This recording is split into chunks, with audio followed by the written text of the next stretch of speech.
Let's learn a little bit about you, and because you're very dark to me. The lighting here is interesting. How many of you are from the U.S.? Okay, great. So you're going to get perspectives experts from the U.S. How many of you are from outside the U.S.? Okay, and those of you from outside the U.S., how many of you represent our counselors, IC3's core group? Okay, great. I see Ms. Shukla there, who we've worked with a lot, Cathedral and John Connon. How many of you are from higher ed outside the U.S.? Okay. Yeah, because you're competing with us. You're here to get intel, to take advantage of what's going on. And I was also curious, the red, white, and blue, again, a little bit cheeky, but this is a session looking at what's going on in the U.S. now and what international counselors should know about it. And I'm glad we have U.S. counterparts to keep us honest, but also to add texture to this conversation. I'm curious, though, for those of you outside the U.S., do you know what Varsity Blues is? Have you heard of Varsity Blues? Okay, some of you. We're going to frame that conversation less about the scandal itself, which is interesting enough, but more about the idea of privilege. But we'll cover that in a second. I'm going to go back and just cover, we're going to do welcome, introduction, and context. I'm going to allow my colleagues to give their elevator pitches, give you context of where they're coming from, that lens. Red states, we're really talking about politics right now, that new nationalism, particularly the Trump effect, but not just the Trump effect, the trajectory that have brought us to this moment, and what that means for higher ed, particularly that interaction between India, the US, South Asia, and how we navigate it, reconcile it, so to speak. White noise, what we're referring to, is the chatter that gets in the way of our core mission, values, and vision. What right now is preventing us from making that right fit connection between student and higher ed options, and how we can cut through the noise, that white noise. There's also a bit that I want to concentrate on that relates to the erosion of trust in higher ed institutions, and that's relevant to that piece. And then Varsity Blues, we will talk a little bit about the scandal and how it's impacting these universities, also how they're adjusting, but in the larger sense, how the idea of fairness and integrity and privilege play into that. So now I'm going to go to elevator speeches. I do have one of my, that's an elevator from India, but that's not from India, that's from elsewhere. And that, we'll start with Randy Deike. Would you give your elevator speech? Your journey, how you've come to this moment in time, something about your institution and how you value international students, but also your role within your institution and how that might be changing. Great. How far back do you want me to go, Clay? I mean, I can, like my childhood, or no, I'm just kidding. So just make sure you take a really slow elevator. That's right. So Randy Deike, I'm Senior Vice President for Enrollment Management and Student Success at Drexel University. Very quickly, and I think it's often important, and not to belabor this, but to have a little bit of background. So I'm a Central Pennsylvania farm boy. I was 30 before I finished my bachelor's degree, Pell eligible first gen, 44 when I finished my PhD. So my journey was not a very direct one in terms of my own, wow, that's much louder. In terms of my own education. In terms of higher ed, like many of us, I came to higher ed not in a direct way either. I was a residence director, that was my first role. But I've been at Juniata College, a small private liberal arts college, Penn State, Case Western Reserve, NYU, and Drexel. So mostly in student affairs, institutional research, and enrollment management. Real quick pitch about Drexel. So I'm, even though I grew up on a farm, very much an urban person, being in Cleveland and Manhattan and now Philly. I think urban matters at some level, not that you have to be at an urban place, but I think there are advantages to that, especially today. Richard Florida has done a lot of great writing on urban and the urban phenomenon. Who's Your City is a great book that he's written. But Drexel, the real difference, the differentiator with Drexel, I think urban is important, but Drexel is a cooperative education university. So our students are required to do either 1 6-month co-op experience, which is a professional work experience. These are typically entry-level roles. They're usually more than an internship. They're really professional roles. We have expectations of employers. We have over 1,600 partners around the world. Most of our students, though, are on a 5-year program and do 3 6-month co-ops. So by the time they graduate, they have 18 months of professional work experience. And what they learn in the classroom applies to what they're doing on their co-op and at their work, and professional experience, professional development. And then that comes back to the classroom and influences curriculum. So we're always updating our curriculum based on the experience of our students. I'll stop there. Thank you, Randy. And let's go to Michelle. Michelle from UC Santa Cruz. Hello, everyone. My name is Michelle Whittingham, and I'm the Associate Vice Chancellor of Enrollment Management at the University of California, Santa Cruz. I have been there for 12 years now and spent my time previously at Eastern Washington University. And I have to share a little bit again about myself. I think it's important to share, especially at a public institution. And my grade school, my undergraduate, my graduate work was all at public institutions. And the power of transformation of education has always been a core value for me. I grew up as a student, young student on Head Start, and I don't know if many of you know about Head Start, but in the US you have to be below the poverty line to be eligible for Head Start. So my first experience with selective admissions was myself having to be poor enough to get into the Head Start program. And I think through my undergraduate degree, as well as working at the University of California, I've really, really appreciated the power of education and the transformational aspects of education. As the Associate Vice Chancellor, I have the opportunity to work with really every aspect of campus, and most closely with, of course, undergraduate admissions, the Financial Aid and Scholarship Office, as well as new student orientation. And then I also work with our faculty, because ultimately it's our faculty at the University of California who determine who is going to be in their classroom, as well as who is going to be working with them on their research. UC Santa Cruz has about 19,000 students. We are on the central coast of California. Our faculty are well known around the world for the huge impact they have on research and other people utilizing and citing their research. Our students have the opportunity, about 75% of our undergraduates work with the faculty on undergraduate research projects or research papers. And so they are helping to shape the new knowledge and all of the items that the faculty are working on directly, which really helps launch them on into graduate school as well as their careers.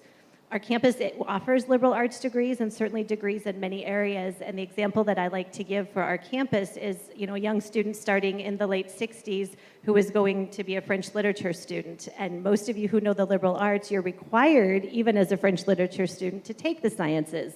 Our scientists are required to take literature. They're required to take the writing.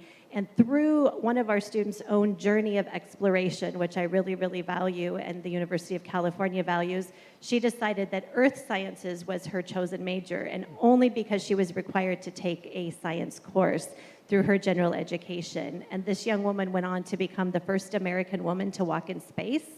And later actually led the National Oceanic Atmospheric Administration and had to manage a budget well over $4 billion.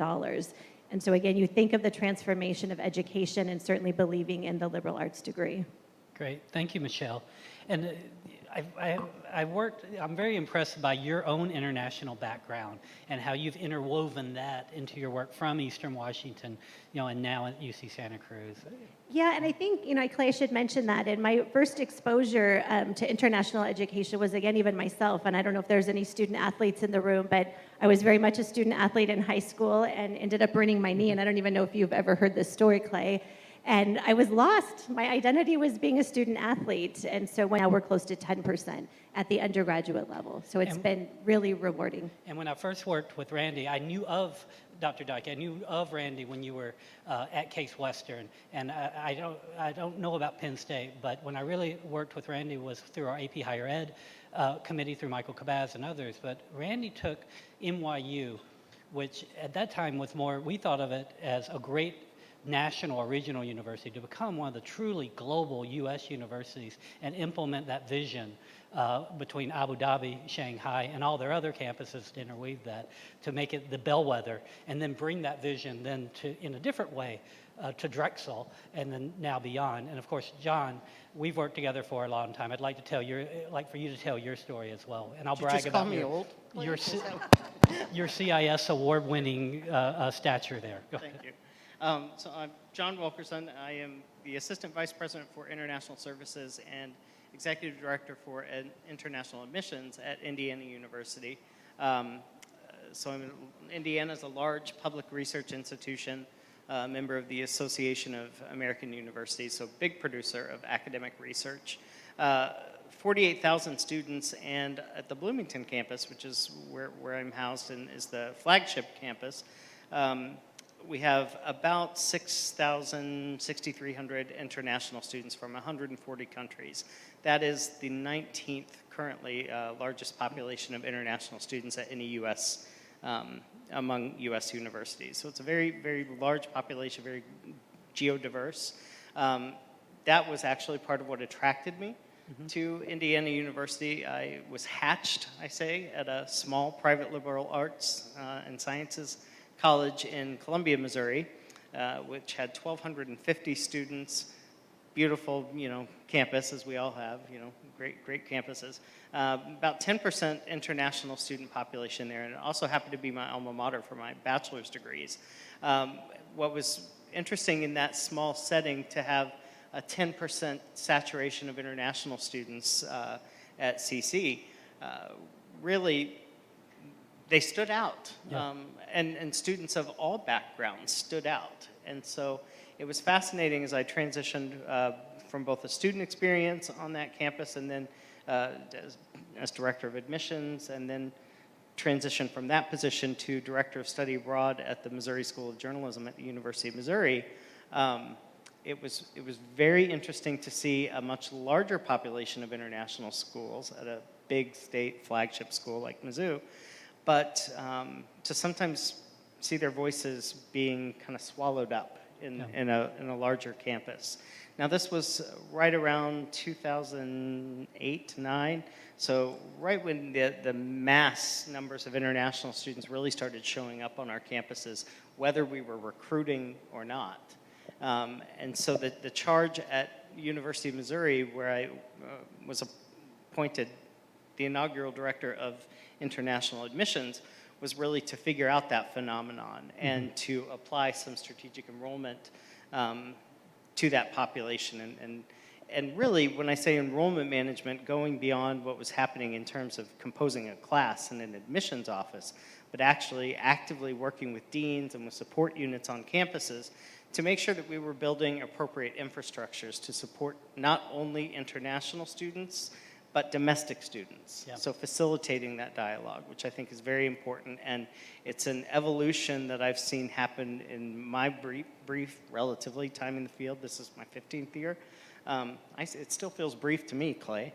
But I think that that's an evolutionary change that a lot of campuses are starting to embrace.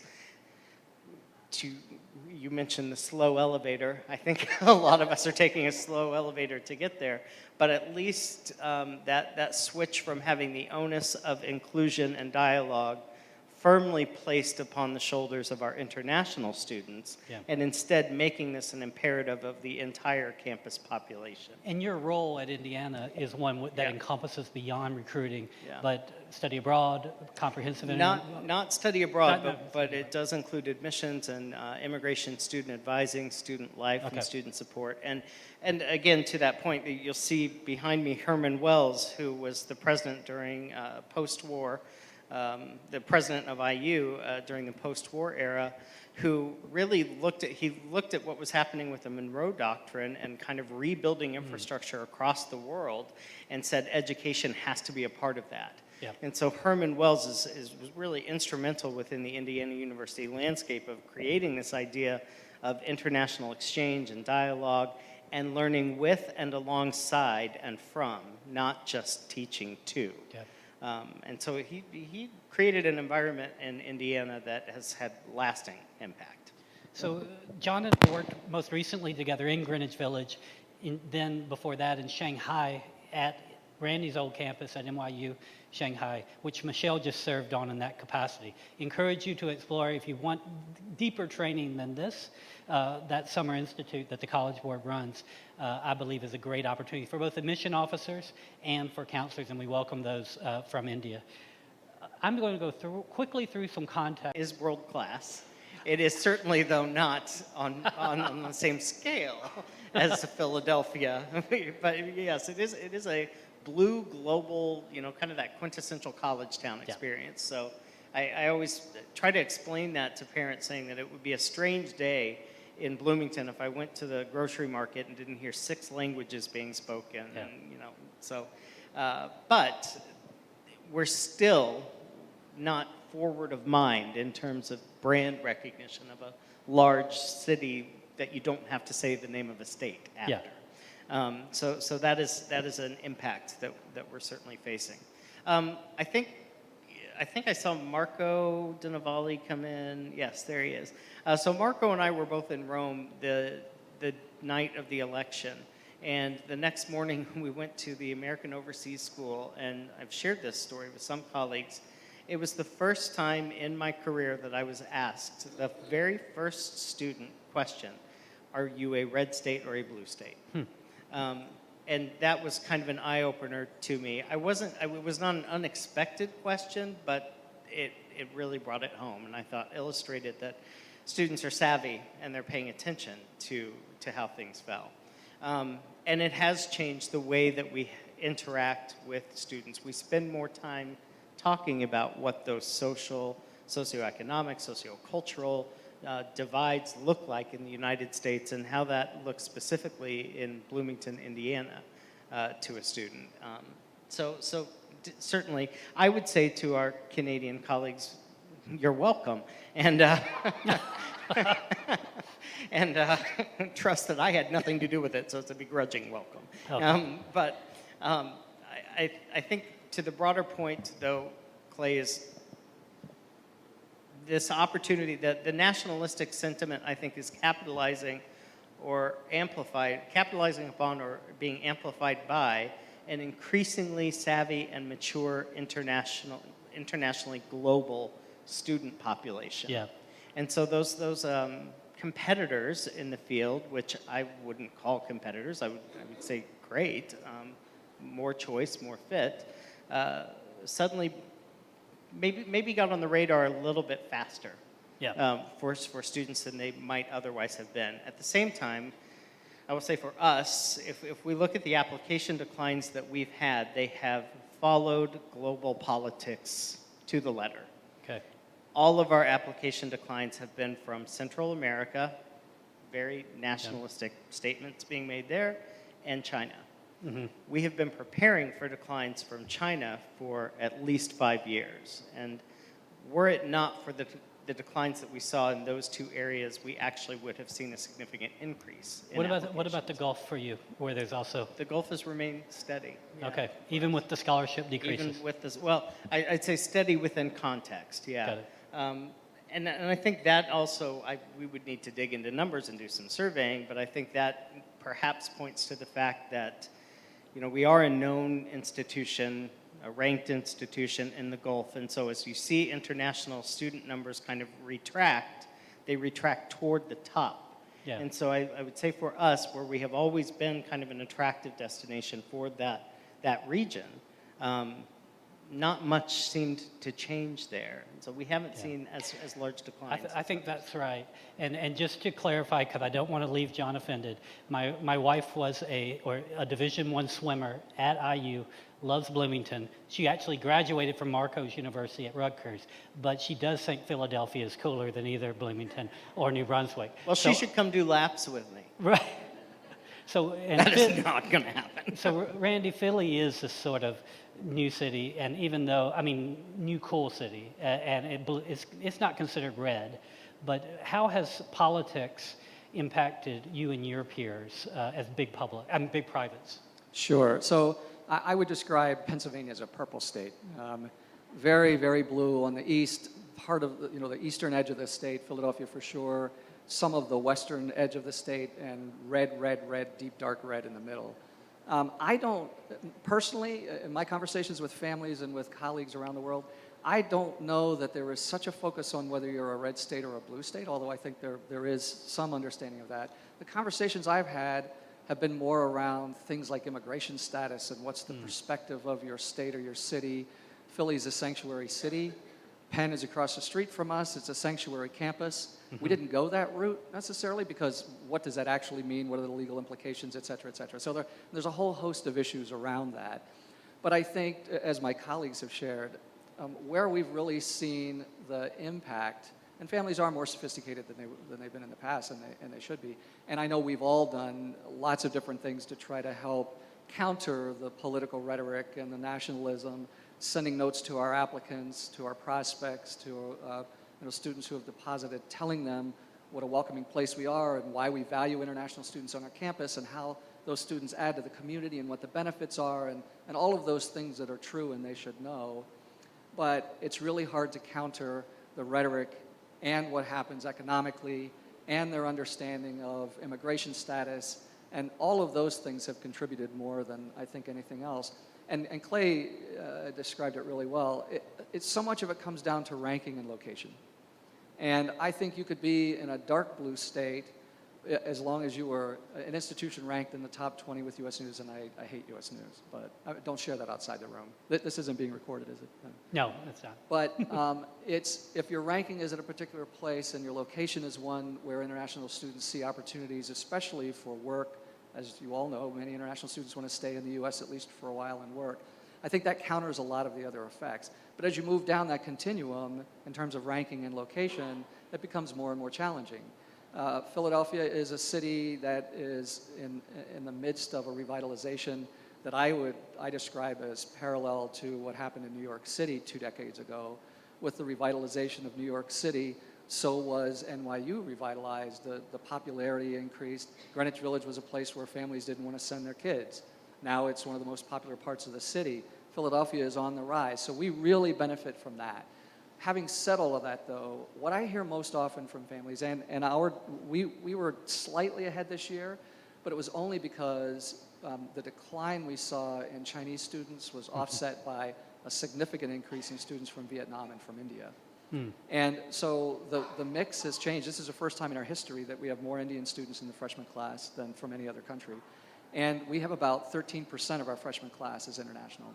So what I hear more from families, more than anything else, is not that there isn't any concern about safety, but I don't hear that they're really concerned about safety. They're really concerned about the ability of their son or daughter to be able to accomplish what they want to accomplish at a particular institution.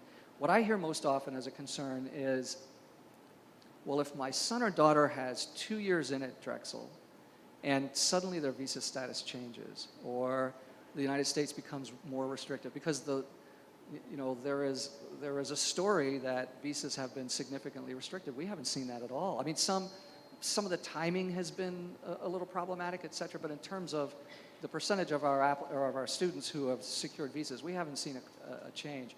But families, especially in China, are concerned that they'll make a year or two investment, and then their son or daughter won't be able to finish. Because no one can say, I can't, no one in the room can say what's going to happen in a month or 6 months. I'm hoping that there's a significant change after 2020. That's my hope. But we don't really know. So that's the biggest concern I hear. I think that's the elephant in the room. I mean, that the stability that the U.S. previously held as having these secure, authoritative, institutions that had flexibility, that had, had the autonomy on their own to really nurture these students up. But that's been dented a bit. And all the other pieces, the visa pieces, particularly school safety, because, John, we heard that yesterday in our pre-conference. Michelle, we heard that in China, that whether it's an exaggerated view of school shootings or more just the idea of, if I'm a student of color, how am I going to be treated? That's an elephant in the room. And then Clay, I would add to that, the Atlas project, the Atlas information that IIE has put out supports those findings as well. And one interesting trend that we did see while we were up in India and all the other places that were mentioned, to your point about nationalism, within 2 weeks of the Brazilian election, we more than doubled our applications from Brazil. Wow. And so we were seeing those nationalistic sentiments playing out across the planet in terms of interest and flows in our population. And Xi Jinping actually may be starting to save us a bit, even though it might, us in the larger sense, it might not be U.S. that benefits from that, but whereas it was keeping students in because they are investing China in their own And places like Duke Kunshan, NYU Shanghai is creating opportunities there. But now that it's really scary what's going on, that's creating a push as well. But it might be Canada, the Netherlands, others who are benefiting more. I want to make that transition to the white noise, but let's isolate. So not because I want to go quickly through this part so we can get to question and answer. But that idea of trust that has been eroded, that's why I'm showing The White Noise to Don DeLillo, the first postmodern novel, that cuts into the idea of authority. How have you guys created transparency in the realm in which trust is no longer a given? Or how do you build that so that you can meet your mission and goals? And particularly related to the international student experience. Yeah. I think, one of the themes that I was hearing from all three of us is the increased intentionality of our communication, our programs, our services. I think even myself getting out and I call it on the ground a little more often to meet with students and families and not doing everything by email is something, because being there in person, I think the trust level goes up immensely. And so we, are trying to get our staff out more strategically, trying to get myself out. Certainly our chancellor was here last year, because you have to have not just a bunch of rhetoric, your actions actually speak much louder than your words. And so we're being very intentional and balancing, again, our recruitment directly with all of our retention efforts, because we need to be aware of the mindset of the students and the families as they're coming in, and really being able to address some of their fears, some of those trust issues directly, so that they know who they can get a hold of. And we take a real personalized approach. And I loved, Dr. Barry Craig. Some students definitely have my cell numbers, and one of them has my son's number, because I have a student from Delhi who's there in the summer and he didn't know where to store his things in between. So my son's going to go help pick up. So I don't have the other partner to do that. So my kids get that role. But trying to personalize it. And, we may have titles, but we're humans. And, I loved, earlier that I heard from Randall that, there's a student he met in 10th grade and he knows that he's now in 12th grade. And so, again, I think there's from the smallest things we can do to personalize things to some of the larger campus items related to the international student orientation, thinking about the parent orientation, again, recognizing what we can do to build trust and taking it on a personalized and an in-person approach. And I think as much as we can, I think that's where we find that we're making the biggest difference. What about you two? What are some things you're doing? I couldn't agree more. It's all about relationships. I mean, you can have the best marketing materials in the world, you can have the snazziest website, you can do all these amazing things, but families want to know that when they're sending their sons and daughters halfway around the world, that they're going to be with people who care about them, care about their success, care about how they're treated, care about their transition to the U.S. and to their, to our campuses. So that's really important. That's the main reason I travel. I don't travel to recruit, but I meet with families all the time. And where we're advantaged, this isn't a pitch for Drexel. I just think it's an important piece of the relationship part.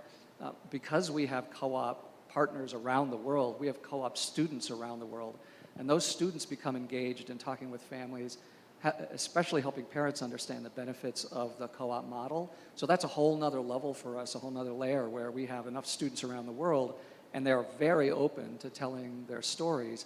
It makes a really big difference. I would say much the same. Probably the biggest commitment that we saw, aside from very public statements of support, and not just statements of support for international students, but statements of commitment towards internationalization in its true form, dialogue, learning environments, communities. Coming from the president of our university, who wrote a very candid op-ed piece in the Chicago Tribune, all the way through our provost, but then also doubling down in terms of, I don't want to say just recruitment outreach, because we view recruitment very much as an ambassadorial activity. It says Indiana in our name. So when we are out on the road and having conversations with students, we're trying to at least push that narrative from a less homogenous kind of impression of Indiana or of the U.S. just in general, and to make it a very personal human interaction. And so we've had great partner collaborations with other universities. We've altered our recruitment approach, and a lot of time has been put into that. And your president who wrote the op-ed, where is he from again? He is first-generation Australian immigrant. Our office helped process his paperwork for that, so it went well. And so, yeah, there's just that long-standing commitment to relationships. Well, and I would add, if I can, Clay, one of the things that came to my mind is the President Napolitano of the entire University of California system, and she is incredibly courageous. And I think she's now, as a system, we have sued the president twice on immigration topics. Right. And so, again, that whole notion of social justice, you can't just have that as a value unless you're willing to take action. So I think from our very student personalized levels to the highest political levels, trying to really make a statement and doing the right thing for the right reasons. Yeah. And you're exactly right. Campuses are diverse in terms of political opinion and perspectives. Institutions are diverse, from BYU, to the New School, which is near my neighborhood. But I went to Vanderbilt at one time. That was considered a conservative campus. It's not anymore. But where I'm going is there is consensus among the system that inclusion, equity, fairness, access, diversity, these are things we all value. And I like what you mentioned, that international students didn't have standing in the Muslim ban. It was you guys, the UCs, it was UW, it was MIT, it was BU. I just think that it's important to remember that internationalization in education has never been a partisan issue until this administration. Right. Never. And then, so going another direction, because we are in Bollywood, we are, celebrity is a big deal, and this is what the scandal was named after. I always get it. Have any of you seen the movie? Has nothing to do with the scandal. I have seen it several times, Clay, and I find it very compelling. I like it because I like Dawson's Creek, and James. People used to say before I got gray hair, I used to look like James Van Der Beek. Now they say I look like Anderson Cooper or Steve Martin, but not as flattering. And I hope I don't look like this guy. But this guy, a Trinity grad, he was in charge. His last name's Singer, and Rick Singer. The scandal in a nutshell is that a group of agents led by Singer had a series of operations that allowed students to gain advantage in the process, particularly around athletic admissions, even though that wasn't the only thing. The College Board also was dented our reputation in this scandal because he or his group manipulated the way in which our SSD policy, our disability services policy, allowed him to manipulate that policy to have someone take the SAT on behalf of a celebrity starter and get a higher score than usual. We have since shored up that loophole, but I wanted to know from you guys, one, just a two-part question, and if each of you could go down the line, how the scandal specifically affected you, and then more broadly, what have you done to adjust your structure or your processes to address that?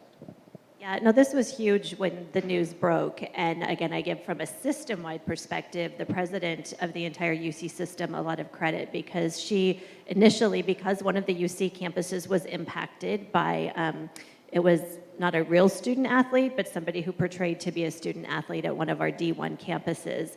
And so she was just, the integrity of the University of California admissions process is critical. And if we get even a little dent in that integrity, she immediately called for an internal audit that would be led through the office of the president. And it turns out we've, now completed phase 1. We're going to be going into phase 2. And the state of California is also doing an audit. And so we have all of this really going on simultaneously. Several pieces of legislation were immediately put forward. One piece of that legislation is still alive. And I have a lot of mixed feelings about all this. I think the internal audit was absolutely critical. My preference would have been for our local legislators to wait and see what happened with the audit and seek to understand, because some of the legislation actually makes no sense, and it may actually have a big impact on students that had nothing to do with the scandal that took place. But we are looking for every possible loophole, and it doesn't matter if you're Division 1, if you're Division 2, or if you're Division 3. And so for our campus, we have some processes that I'm really proud of that really include, deans of undergraduate education, our faculty senate committee. We already had division of duties.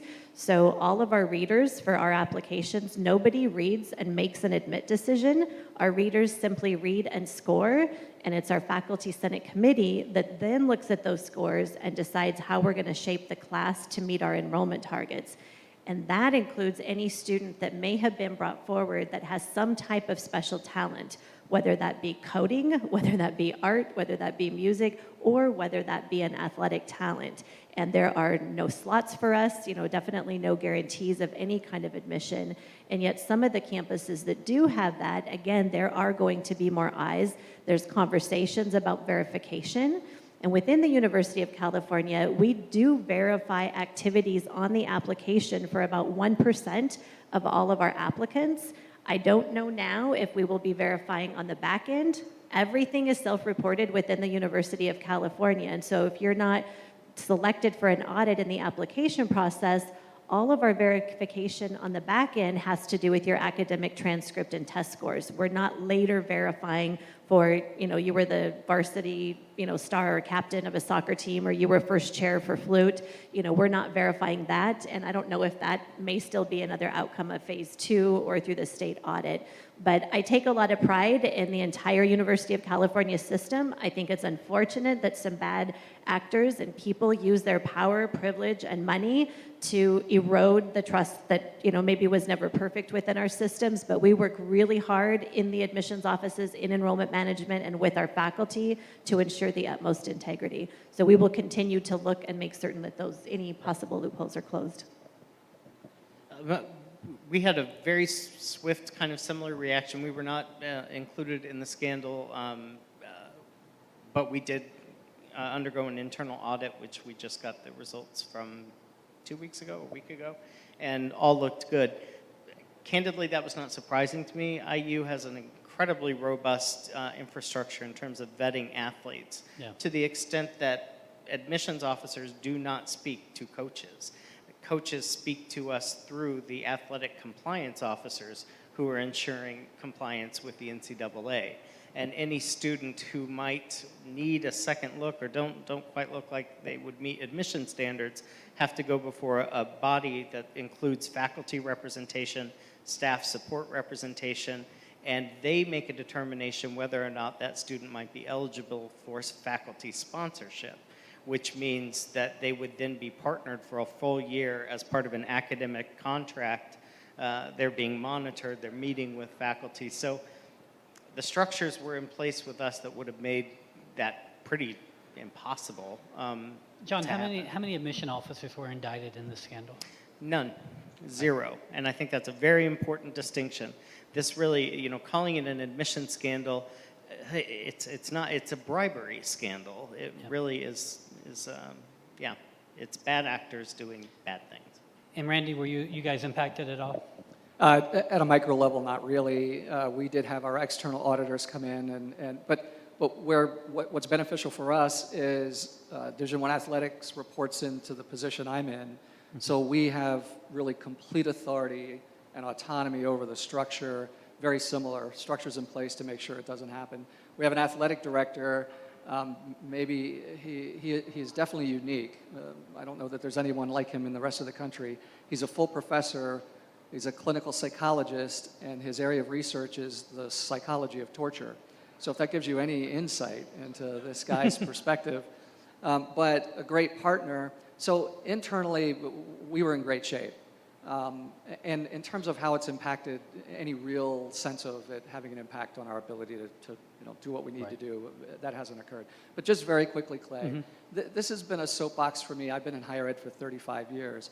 So much of what happens around the concern about credibility, and in the U.S. right now, the growing concerns over how legislators and families are feeling about the value of education, the educational system, this doesn't help. But much of what happens that is negative and problematic and drives a lot of those opinions happens at the tiniest percentage of institutions. Now, I'm not saying they're bad places, but when when the media talks about it's impossible to get into colleges and universities, admit rates are 3 or 4%.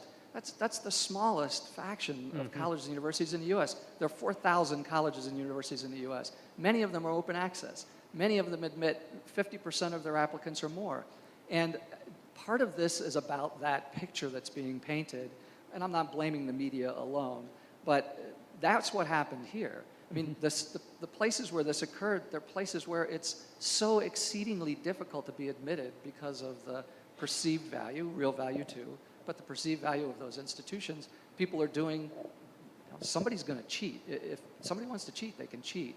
It is an indictment of the whole system in the media, but it's such a small group of people around the country. And I think the point that Klein John made about no admissions people were indicted, that says a lot, but we get very little traction from that. That hasn't been part of the media's coverage of what's happened.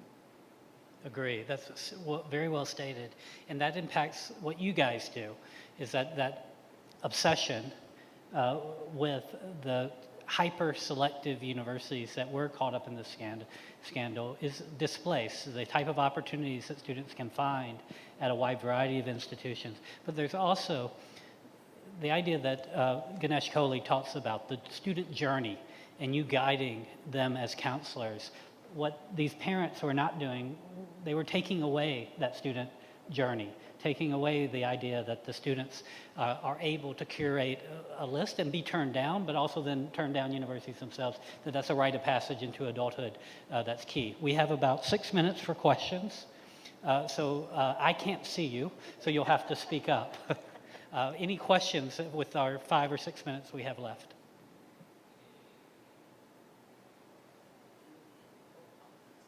Comments, reactions, any way it might have impacted other institutions of higher ed. Raja? Do we have a mic that we can...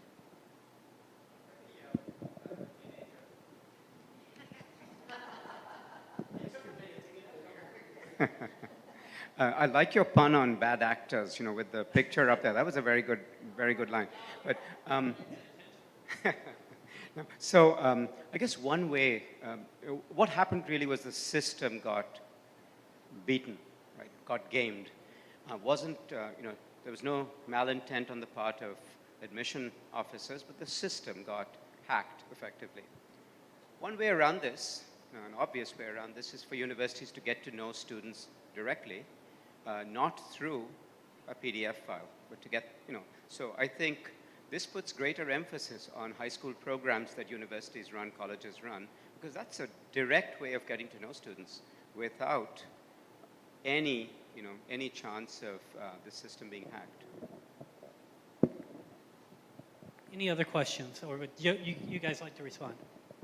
Well, one of the things that came up that worries me in any system, and I think this came up a little bit at the presidential forum yesterday, and Clay, this came up in China as well, and I think all 3 of our campuses use a very holistic review process. We don't just use grades, we don't just use test scores, and we have a lot of information that's taken into account, but I'm curious as a reaction to you that I get worried sometimes because the more I'm kind of on the ground, the more I'm concerned about counselors and teachers and the pressure they get because everybody has to get an A now, right? And we heard that at the presidential forum yesterday, that my son or daughter can't get a B. They've never had a B. They always have an A. And the pressure. So I think of all of these pressure points and it's interesting to me that it seems driven by the parents. And so that's a concept that, again, I'm really struggling with because, again, you have to allow children to fail sometimes. And that was a key theme that we had yesterday. And parents are protecting, or it's their own ego.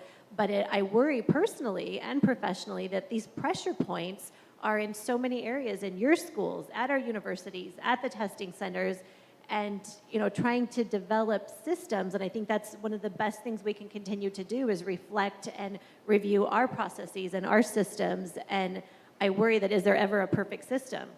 I don't know. I would also say that really what is happening, to your point about prestige and privilege, as you mentioned earlier, Clay, is this chase for perceived prestige, in some cases real. But if we boil down our work really to fit, then where is prestige in that? Right. And I think that I think the pressures that you allude to all stem from that place. And yet the people that are being asked to solve it often, the universities, are the ones who are not creating those pressures that are actually influencing the behaviors of our constituents. Well, in an earlier session that some of you I think were at, there was a comparison between different systems. And the US, which was on the far left, one of the bullet points was confusing as far as the system. But, yep. And I agree. I think, and this is how I keep it straight in my simple brain, because I've worked at different institutions where the perceived value was very different. And I'm actually, so I think about this in terms of real value, perceived value, and price point. And lots of institutions have real value. Their perceived value is often not as high as their real value because they're not well known or they're not ranked well. But in terms of fit, the experience they provide for students, my undergraduate alma mater is a small private liberal arts college in the middle of nowhere that almost no one knows. Changed my life. A liberal arts institution that completely changed my life.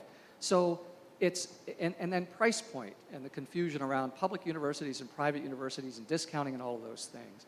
There are institutions, though, I believe, where the real value is lower than the perceived value.